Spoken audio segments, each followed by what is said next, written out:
going on, ladies and gentlemen, and welcome to the 202 Show. I'm Ryan Saber, and today we're going to do our first ever draft preview show. Now, I'm, of course, super excited to be able to do this with my amazing co-hosts, so let's bring them out. Mr. Sean Corcoran. How's it going? Mr. Mike Masala. Going on? Matt Berentsen. Hello. And Andrew Greenblatt. Hello. All right, so, of course, if you're just joining us, we are the 202 Show, the podcast talk show where we talk about sports, comic books, movies, music, and realistically anything we can have an opinion on. We post new videos every week, so make sure to subscribe to the channel below and follow us on Twitter at the 202 Show. But today, we're all about the draft. So we're going to start out with our mock draft where the five of us are going to be rotating picks 1 through 32. And then once that's all wrapped up, we're going to dive into some late-round sleepers and some guys who we think could be some first-round duds. But before we do, I just have to nerd out for a second. As someone who's worked in and been around broadcasting for more than half my life at this point, and also an obsessed football fan who's watched the draft every year since 2006, I'm just so intrigued of what the presentation is going to look like this year. Of course, because of the current COVID pandemic, the draft is going to take place entirely from everybody's home instead of the annual event that it usually is. And I know probably a good 60-65% people who watch football every Sunday don't actually watch the draft, and realistically that number's probably higher. I'm just being polite. But for the super nerdy fans like me, this is a huge annual event. And so for me, it's just going to be interesting to see what this event looks like, because part of the magic of watching the NFL draft, at least from my perspective, is you get to see these 21, 22, and 23-year-old kids' dreams come true. And I know it's corny and everybody's like, oh, look, the dude's crying. Yeah, the dude's crying tears of happiness because he's getting a ticket to play in the NFL. And so, yes, it's going to be really interesting. I'm really intrigued to see the technical side of things and see how they put this together. Because like I said, I'm a nerd like that, and I've studied broadcasting. You guys know that because the four of you went to broadcasting school with me. That's how we all met. And so it's just going to be interesting to watch. But regardless, I say we kick off our mock draft. You guys good with that? Absolutely. All right, Sean. To officially kick off the 2020 202 mock draft, why don't you kick us off? Number one pick. Gee, I wonder who's going to go number one. I mean, it's going to obviously be number one's going to obviously be Joe Burrow, who's the quarterback from LSU. Just won the Heisman, won a national championship, arguably the best college quarterback season in college football history, certainly in the last God knows how long.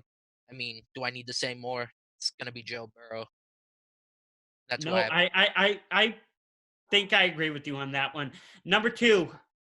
Number two for Washington is Chaisson from Ohio State. Don't think that's pretty obvious. One of the best defensive players. Just Chaisson at number two for Washington. They need him. Number three. With the third pick in the 2020 NFL draft, the Detroit Lions are going to select Jeffrey Okudah, cornerback out of Ohio State. Jeffrey Okudah is he's definitely the number one cornerback prospect, right behind. If Chase Young wasn't in this draft, he would easily be a number two pick. They just lost Darius Slay this offseason. They only have Desmond Trufant is their only veteran, consistent veteran cornerback. So they need to replace that number one cornerback position.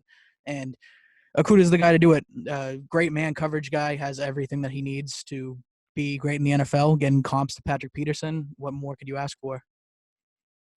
No, I agree with you. Number four, New York Giants. You made this one so easy for me because the one thing I've been complaining about for years is that there's just no time for our quarterbacks to do anything. We've needed a solid offensive line for the longest time. So obviously I was going to go with an offensive tackle, which is plenty on the market this year, and it was really hard to choose one. However, for the New York Giants, out of Iowa, I'm going to go Tristan Wirfs, I think his name is pronounced. Yep. Solid player, very athletic. very strong. I'm Very really big excited. man. To see him. Very big man. And Iowa offensive linemen usually tend to play pretty well. Yeah, so I'm very excited to see our boy Danny get some time to throw the ball for once. Yeah. All right, number 5 pick. With the number 5 pick, I have the Miami Dolphins, of course. And the thing is, if you read a lot of the mock drafts, it's obviously between 2 quarterbacks. And there's not really a consensus. There was at first, but now everybody's saying, no, Justin Herbert. They like Justin Herbert too. I don't think this is a hard call. Miami Dolphins, I'm taking Tua Tagovailoa, the quarterback out of Alabama.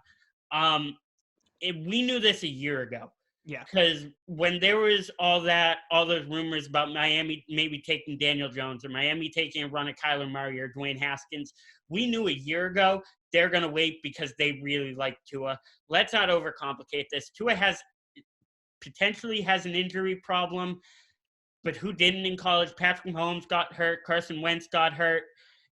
You know what I mean? And Tua Tagovailoa, I think he's too good of a passing prospect to pass up. No pun intended.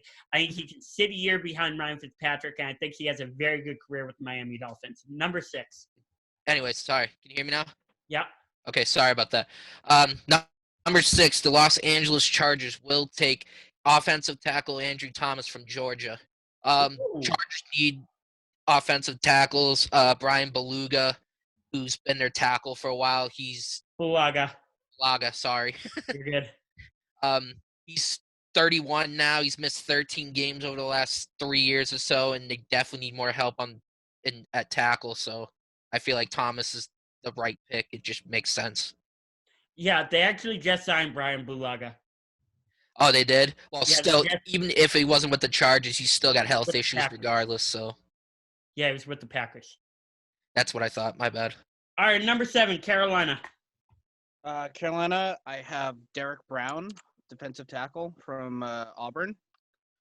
Carolina just needs defense at this point. Carolina needs a lot, and Derrick Brown is the best defensive lineman, best interior defensive lineman in the draft. Yeah, I was gonna say, like, consistently on most draft boards, I've seen the top-ranked defensive tackle. Yeah, he's a great run stuffer. He's not the biggest of dudes. He's to me, I see him as a finesse rusher. Reminds me of Gerald McCoy, who was on their team last year and is no longer there. And so I think he'll be a great replacement for Gerald McCoy. Good pick. Number 8. Number 8, Arizona Cardinals. Yeah, with the 8th pick, the Cardinals are going to go offensive tackle. Now, I went back and forth between 2 guys here, and they both stayed around. So I'm going to pick one of them, and it's going to be Mehki Becton out of Louisville. Nice. Dude is an absolute beast. He's huge, 6'7" with a 7-foot wingspan. He is going to dominate on the side opposite of DJ Humphries. Going to protect Kyler Murray. It is a little bit of a concern that Kyler Murray is very small and Mehki Becton is huge. But he's going to help that offense immediately. And grabbing an anchor of an offensive line for a young developing quarterback, former number 1 pick is exactly what they need right now. No, that's a very good pick. Number 9, Jacksonville. All right, Jacksonville. I think Jacksonville's biggest weakness right now is obviously their defense. It actually really took a hit in the 2019 offseason, so they really need to step it up, especially with a cornerback. They've lost 2 in the last season, so I'm going to go out of Florida, CJ Henderson. Okay. This kid is talented. No, I agree with you. I think he's a great man-to-man corner, and I think he's gonna. It's hard to say somebody's gonna replace Jalen Ramsey because of the production Jalen Ramsey had, and just the natural talent, natural skill Jalen Ramsey had. But I think it's a good pick, and I think it's a good start to move forward. Yeah, for sure. Matt. All right. So with the 10th pick, the Cleveland Browns are going to select offensive tackle Jedrick Wills from Alabama. Nice. I'm going to be brutally honest. I didn't think he would still be here. I was originally planning on taking Andrew Thomas, but simply because I didn't think Jedrick Wills would be around that long.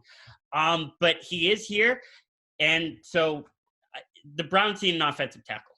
That's it. The Browns are an ultra-talented team. They have great wide receivers. They have a very good young cornerback. They have probably the best running backs in football combined, but they need to protect them. Baker needs time to throw the ball, and they don't have a franchise left tackle. They haven't had a franchise left tackle since Joe Thomas retired. I'm going Jedrick Wills out of Alabama for the number 10 pick. Nice. Number 11. Number 11, the New York Jets. They need playmakers, and I had 2 picks here, but I ended up picking CeeDee Lamb out of Oklahoma, wide receiver. Again, Jets just need playmakers, period. So I mean, I think it's a good pick. He was really good. Yeah. All right, so pick 12. I did have CeeDee Lamb, but I had a backup pick. Luckily, Jerry Judy, also another wide receiver playmaker. He seemed just a great pick for Oakland. And not Oakland, Las Vegas. Keep forgetting they're no longer Oakland. Yeah, Jerry Judy's a very natural route runner. A lot of pro comps on him are to Antonio Brown, and obviously Antonio Brown played with the Raiders, or almost played for the Raiders. Yeah. And I think that kind of player is exactly what Vegas is going to need to help Derek Carr or Marcus Mariota. We have no idea who's going to play quarterback for them at this point between the two of them, but we'll see. I think Jerry Judy's a very smart pick. There are a lot of also comps to Amari Cooper, who didn't work out exactly the way they wanted to when he was in Oakland. But I think a lot of that had to do with a lot more scheming and the way they were underutilizing his talents and playing him as an outside receiver, when realistically he's a much better inside receiver. At least that's my 2 cents on it. But so pick number 13, New York Jets. San Francisco. So the 13th pick, the 49ers are going to go with the best player available right now. They have a bunch of needs. They need maybe a little bit of interior offensive line help. They need defensive tackle.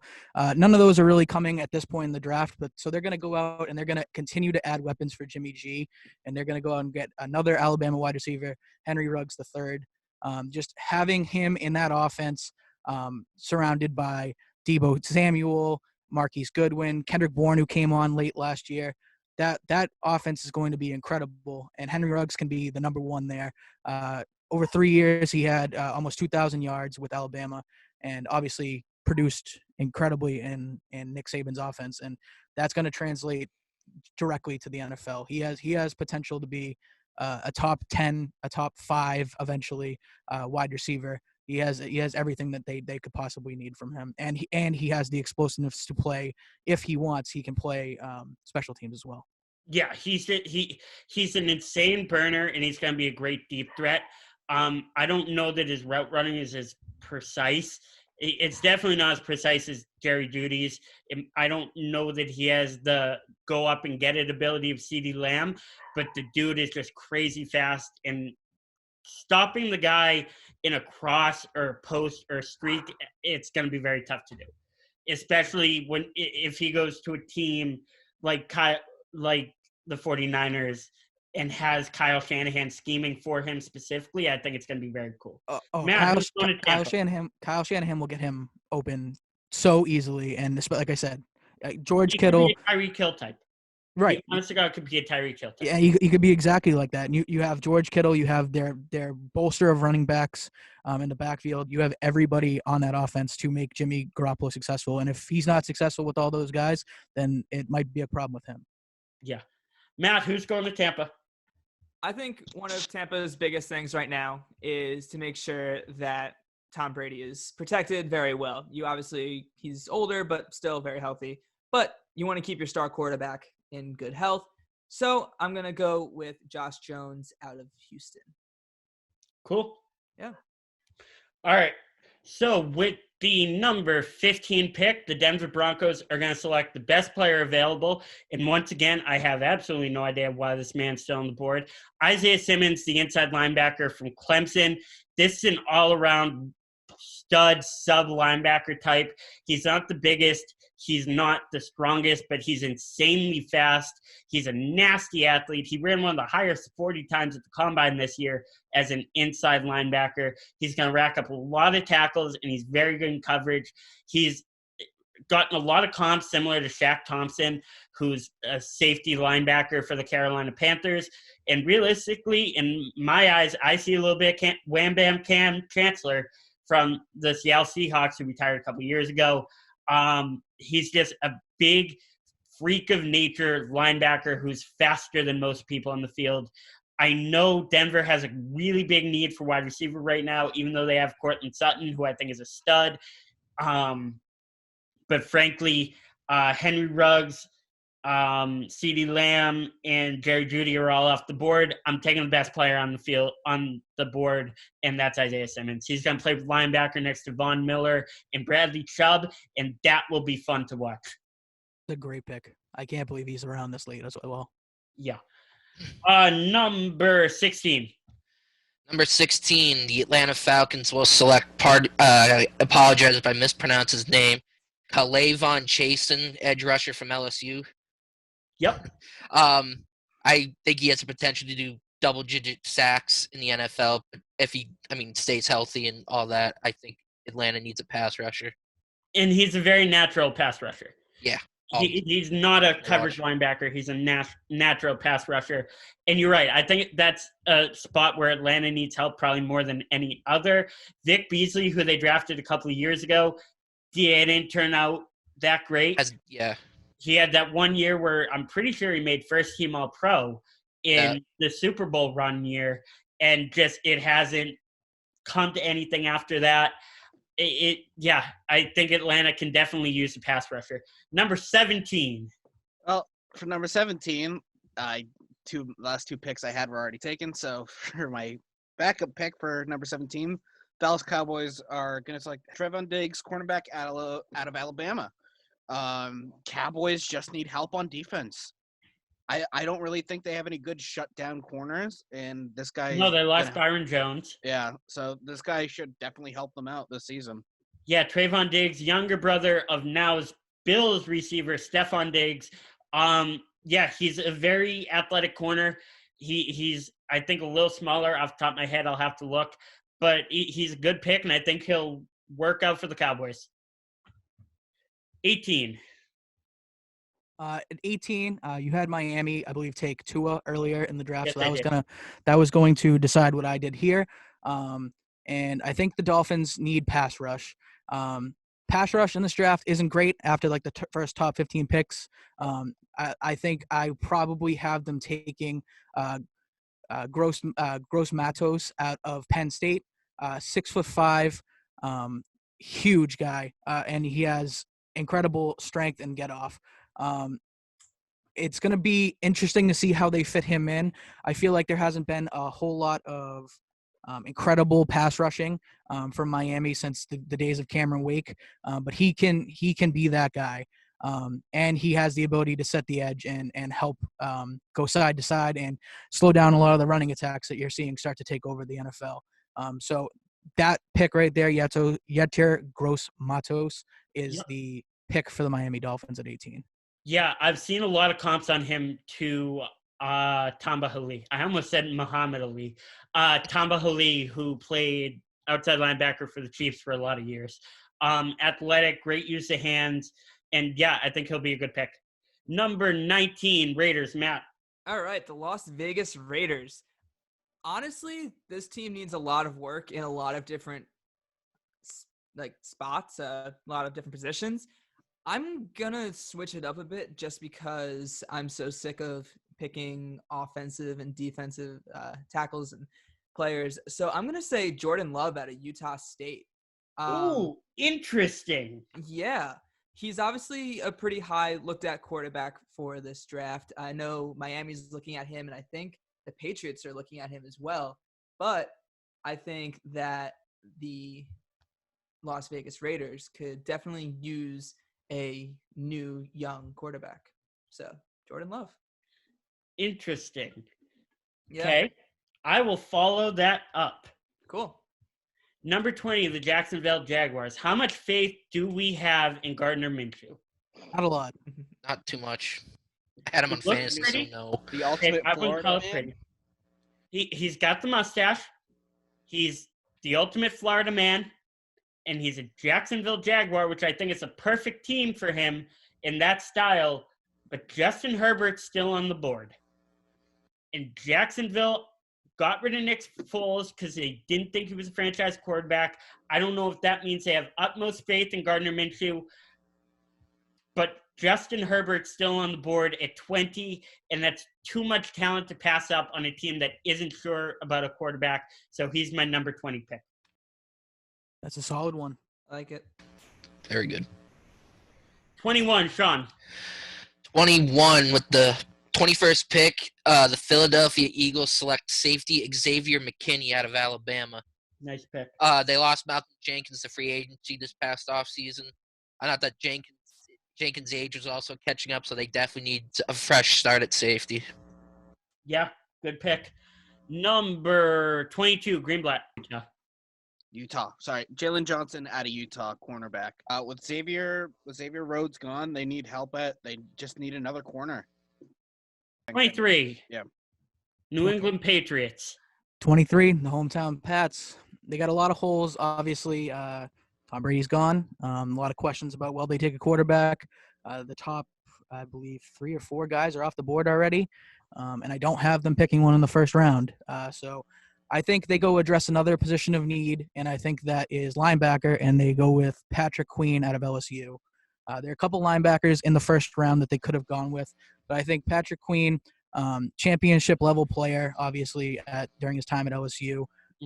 He comes in, and he can do a little bit of everything for them, play middle, play outside, play even down in a pass-rushing role. He has a little bit of everything. Great open field tackler, incredible against the run. Pretty much everything that you want against from a linebacker is what you're going to get from Patrick Queen. And they lost Jamie Collins, they lost Kyle Van Noy, Donta Hightower's getting up into his 30s. It's looking bleak on the linebacker position for the Patriots, and Patrick Queen turns that all around. Yeah. No, I think it's a great pick. 24. 24. All right. I was actually looking at Patrick Queen as well. So we're going to switch it up a little bit. For the New Orleans Saints, I will pick another player on the offense, and I'm thinking Justin Jefferson, wide receiver from LSU. That was mine. Sorry, bud. Obviously their offense is already pretty solid, but I think a wide receiver, especially a really talented one like Jefferson, he's pretty tall. He's like 6'2", 6'3". He's very long, super athletic, and he's shown to be obviously college playoffs is a totally different level, but he's shown to be an asset in times when they really need an asset. So I think Jefferson would definitely be a solid player to add to that roster. Okay. Number 25, I have the Minnesota Vikings. They had 3 picks ago, and Greenblatt had them select Jalen Johnson, a corner. I was going to go wide receiver, but my pick was obviously just selected, just like the regular draft works, in which case I'm going to go best player available, and that's currently Javon Kinlaw, the defensive tackle from South Carolina. This is a big, bad dude. This is a big run-stopping man he's a great interior defensive lineman, and he's going to play on the defensive line with Everson Griffin and Daniil Hunter. Not to mention the interior defensive line that already has Linval Joseph. This is going to be a great pick for a great Vikings defense. It's just going to get even better. 26. Now, 26, the Miami Dolphins will be taking offensive tackle Austin Jackson out of USC.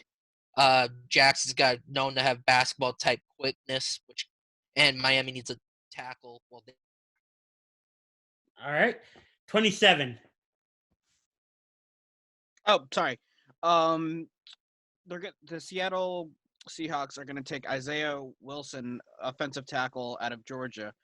They're one of Seattle's biggest strengths is their run game, and getting another bit young OT is just going to help, just solidify that run game.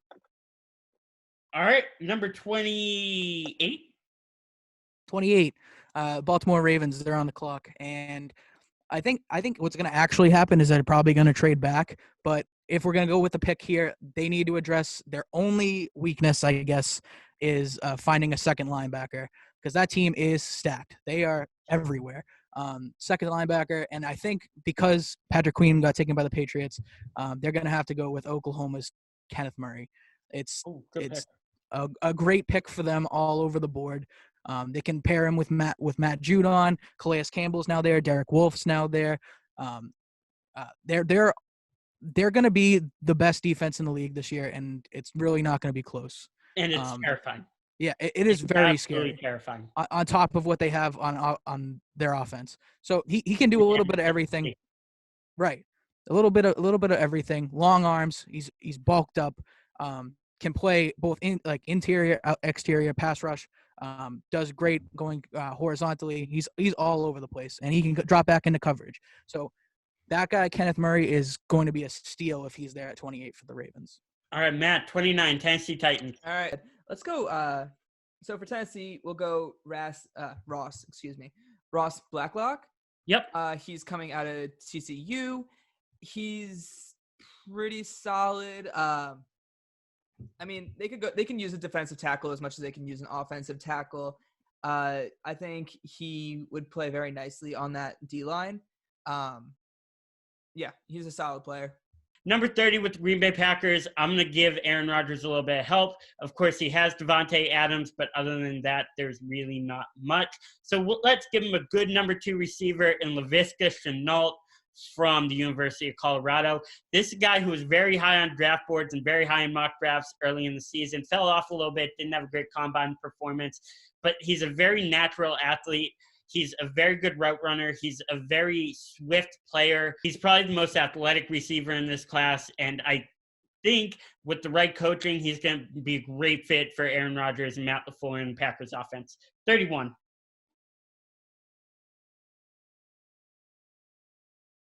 I just wanted to say Shenault's going to be great. If he wasn't hurt, he would be in that top 3 group as for receivers this year. He's incredible. I like him. Sean? Sorry about that. The 31st pick, the NFC champion San Francisco 49ers will take offensive tackle Ezra Cleveland out of Boise State. Because Joe Staley's possible retirement, we don't know what his situation is. They're going to need another offensive tackle regardless, so makes sense. All right, and the final pick, Greenblatt, you have the Super Bowl champion Kansas City Chiefs. All right, just the defending Super Bowl champions, the Kansas City Chiefs, will take Cesar Ruiz at offensive lineman from Michigan. Chiefs don't really have many needs. This guy's they're good on all their positions. They're keeping a giant majority of their team from last year, and they're just getting another young talent out of offensive line. What we have Joe Burrow, Chase Young, Jeff Okudah, Tristan Wirfs, Tua Tagovailoa, Andrew Thomas, Derrick Brown, Mehki Becton, C.J. Henderson, Jedrick Wills, CeeDee Lamb, Henry Ruggs, Josh Jones, Isaiah Simmons, Chaisson, Trevon Diggs, Gross-Matos, Jordan Love, Justin Herbert, Xavier McKinney, Jaylon Johnson, Patrick Queen, Justin Jefferson, Javon Kinlaw, Austin Jackson, Kenneth Murray, Ross Blacklock, Laviska Shenault, Ezra Cleveland, and Cesar Ruiz. So I want to transition into some guys who we think could potentially be late-round sleepers. Now, they could be guys that fell out of this round because we were just talking about how we had some guys who can't believe they weren't picked, or some guys who we expect to go in the later rounds. So, Mike, why don't you start us off? Who you have for your sleeper picks? I got a couple. This draft is all over the place in terms of talent. You have high-end wide receivers. You have tight ends who can fall. You have safeties who will be all over the place, extreme pass rushers, quarterbacks everywhere. I think one of the more interesting guys is coming out of Alabama, and that's their safety, Shyheim Carter. Okay. Now, we're talking day 3 guys here. I want to find the deep cuts, the guys that nobody knows who are going to come out of here. And obviously, when you say bring you on, right, and that's when you say Alabama, like you're thinking, oh, like best team in college football every year, pretty much. But Shyheim Carter is a cornerback safety hybrid who can play a little bit everywhere. He's a little small, 5'10", but he can play that high safety or play in the slot.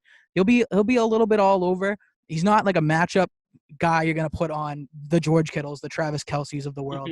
But he had a solid 4 years at Alabama. And yes, Xavier McKinney shot to the top of the draft board because of his talent. But this guy is going to be a guy you can probably get in the 6th or 7th round, and he's going to be a solid role player in the NFL. Okay. All right, Sean, what about you? I have a few sleeper. One local guy, A.J. Dillon out of BC. I'm not sure what he'll turn into, but I have a feeling if he hits the right team and the right offensive plan, he could potentially, turn into something at least solid. I also have quarterback Anthony Gordon from Washington State. Okay.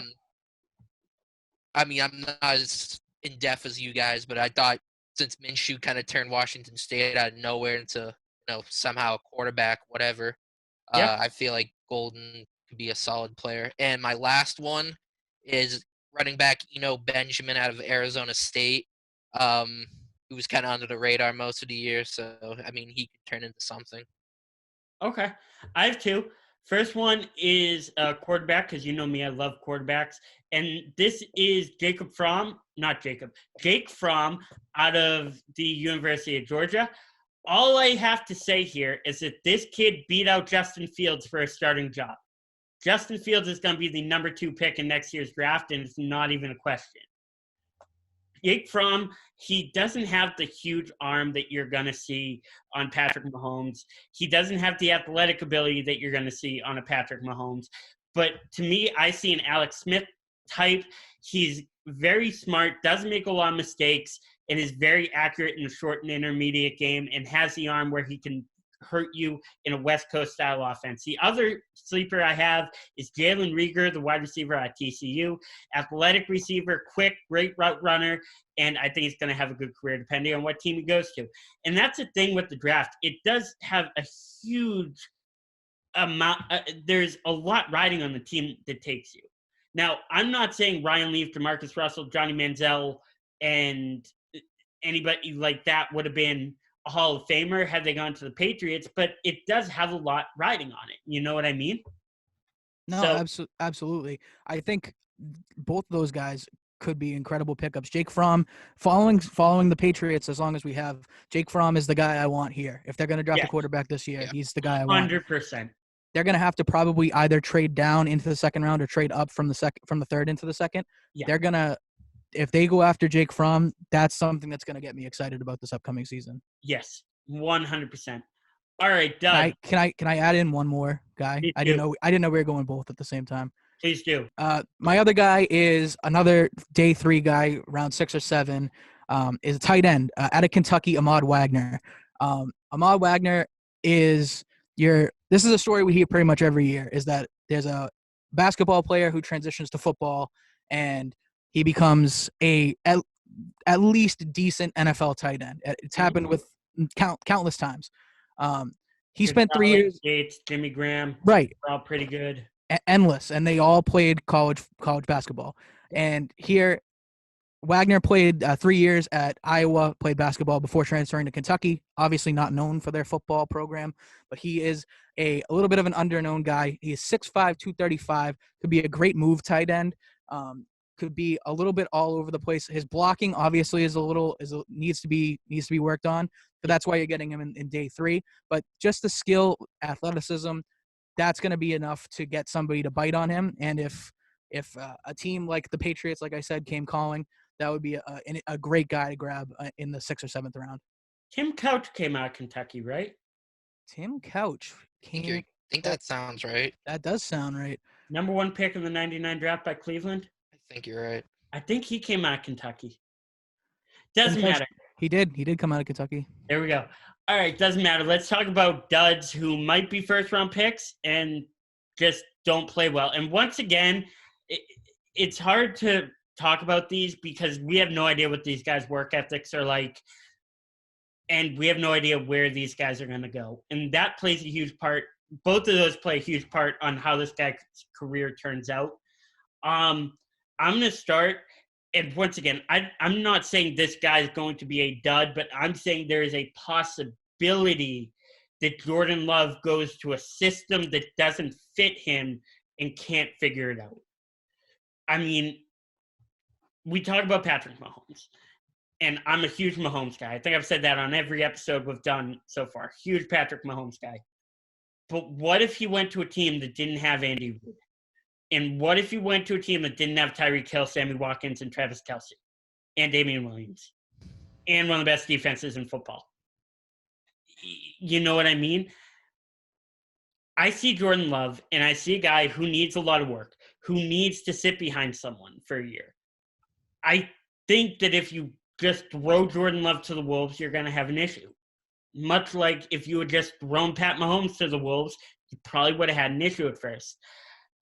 If he goes to a bad team, like the Jaguars or like the Browns don't need a quarterback, but just hypothetically, goes to a bad team that doesn't help him and can't build the team around him, I don't think he's going to have a great career. No, Jordan Love, I mean, yeah, exactly. If he doesn't have speed burners that are able to stretch the field, like you said with Patrick Mahomes, if he doesn't have Tyreek Hill, who knows how his development goes. If Jordan Love doesn't have that type of guy, it's going to be hard for him to succeed. I agree. And let me just say, sorry, Sean. No, it's all good. Let me just say, with all that being said, I think that if Jordan Love gets drafted by the Patriots, he's screwed. Oh, yeah. I don't think he fits in the system at all. I don't think Jordan Love fits in the system. Now, you could look at it. Are the Patriots – I mean, this is a Josh McDaniels, Bill Belichick system. They haven't had a quarterback other than Tom Brady for an extended period of time. And that's the thing. I was discussing this with my dad the other day. No matter who comes in, we have to adjust the offense. Mm-hmm. This is Tom's offense built for the smartest quarterback of all time at the smartest he's ever been. So no matter who comes in, you have to dumb it down a little bit. Now, as I was saying to my dad, because we're having the argument over should the Patriots trade up to 3 and draft Tua versus Jarrett Stidham, my argument was if you draft Tua over Jarrett Stidham, you just have to dumb it down that much less. Now, granted, Jarrett Stidham's been in the locker room for a year, been in meeting rooms for a year, so he'll obviously have better understanding. It's just Tua can make throws that Jarrett Stidham can't, so we have to dumb the offense down so we're not making big throws that Jarrett Stidham can't make. Right. I mean, they change the offense every time that they bring anybody in. Like, if you watch preseason games or if you watch the few times that Tom Brady doesn't play, Jimmy Garoppolo, they changed up the offense completely. You saw that they dumbed everything down. Right. I mean, and they included, like, it was weird to see Jimmy Garoppolo out there because they included, like, a lot of option RPO plays, and you're not seeing that at all. Yeah.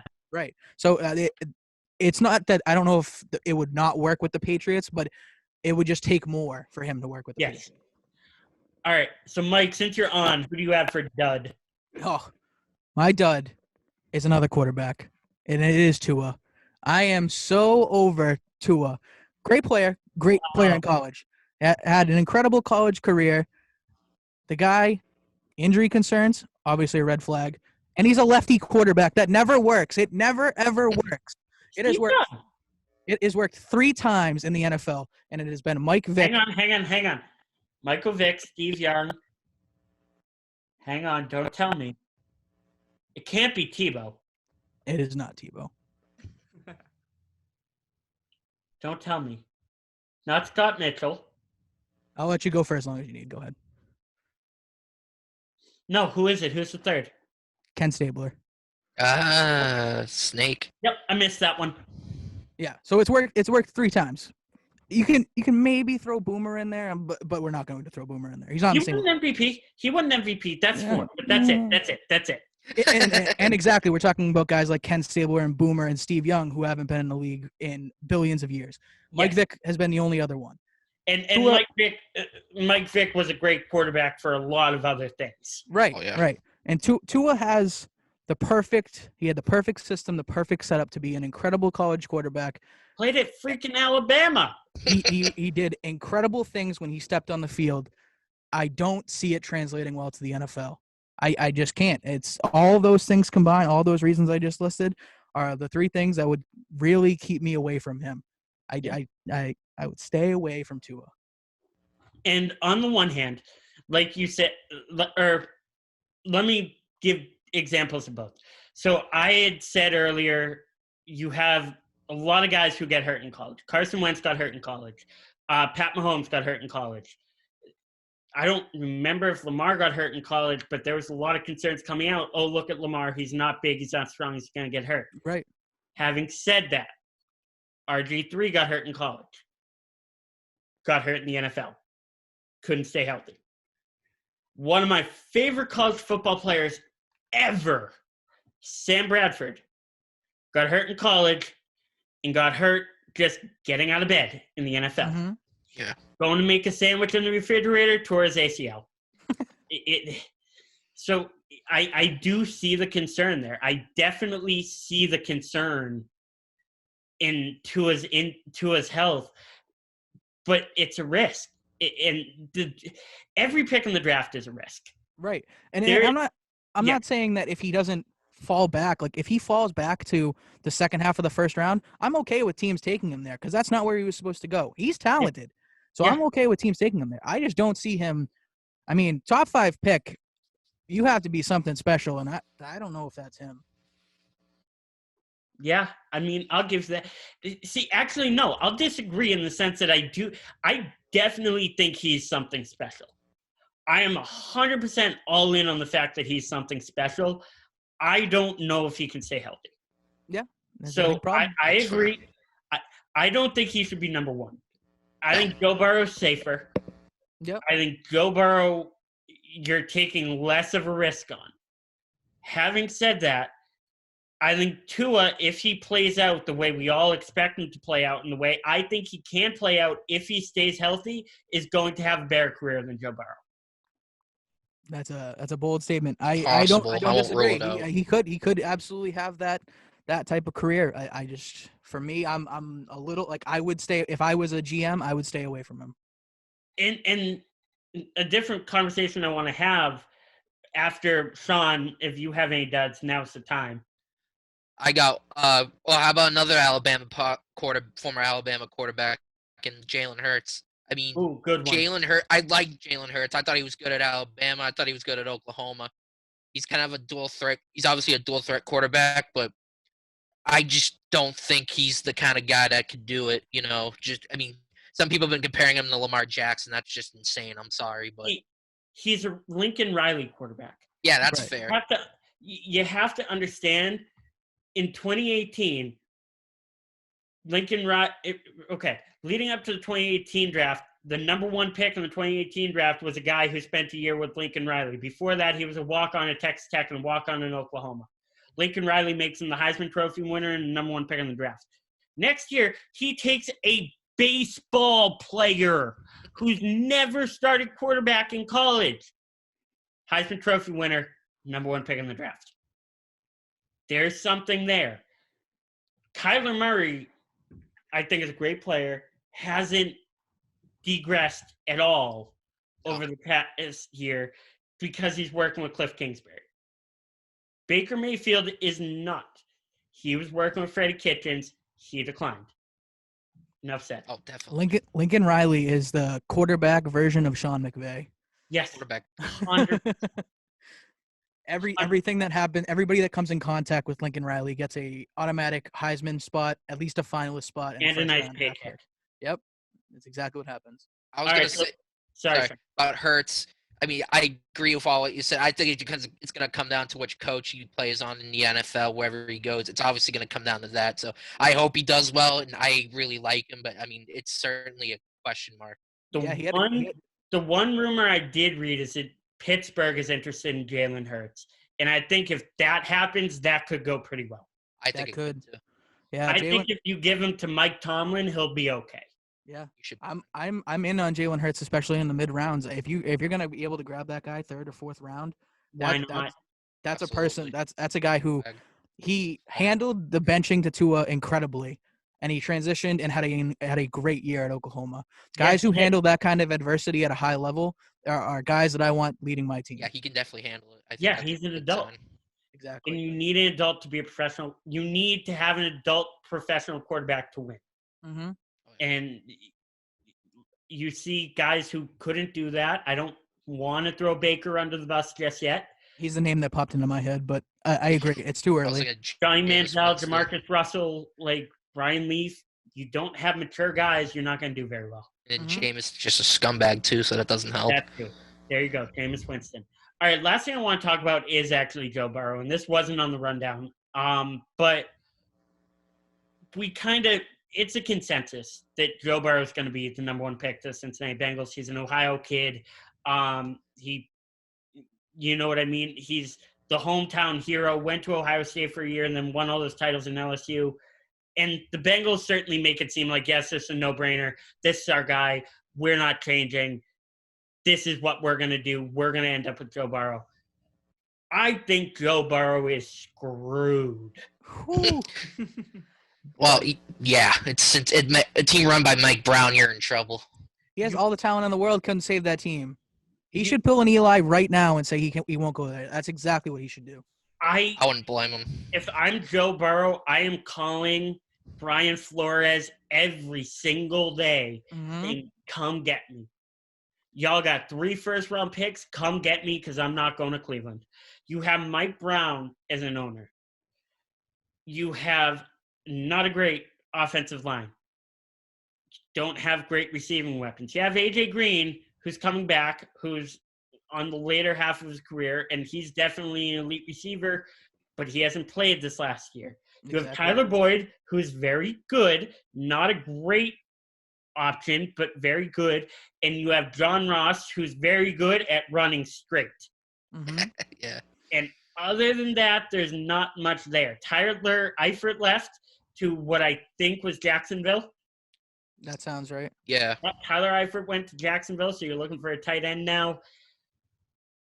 And the big thing that worries me, and this is the obvious point, you're playing in Cincinnati, it's going to be freezing. Joe Burrow doesn't have the strongest arm.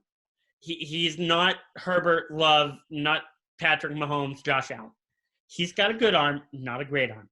He's going to be playing in freezing weather, and it's when it's windy, there's snow everywhere, it's raining, it sucks. Below 0. You have to play 6 games in a season, 2 against the Baltimore Ravens with Lamar Jackson and the meanest defense in football, 2 against the Pittsburgh Steelers and the most underrated defense in football and a great front 7. Then you play Cleveland, where shit on them as much as you want. That defense is terrifying. That defense should have been so much better last year. And just the players, just the names, that should scare an offense. You chills. They have Myles Garrett. They have Sheldon Richardson. That's a scary, scary team. Mm-hmm. Do we still know if Myles Garrett is going to even be allowed to play next year? Yes, he is. He was reinstated. Okay. Cleveland is a force to be reckoned with. Joe Burrow going to Cincinnati, I think, is just going to screw him.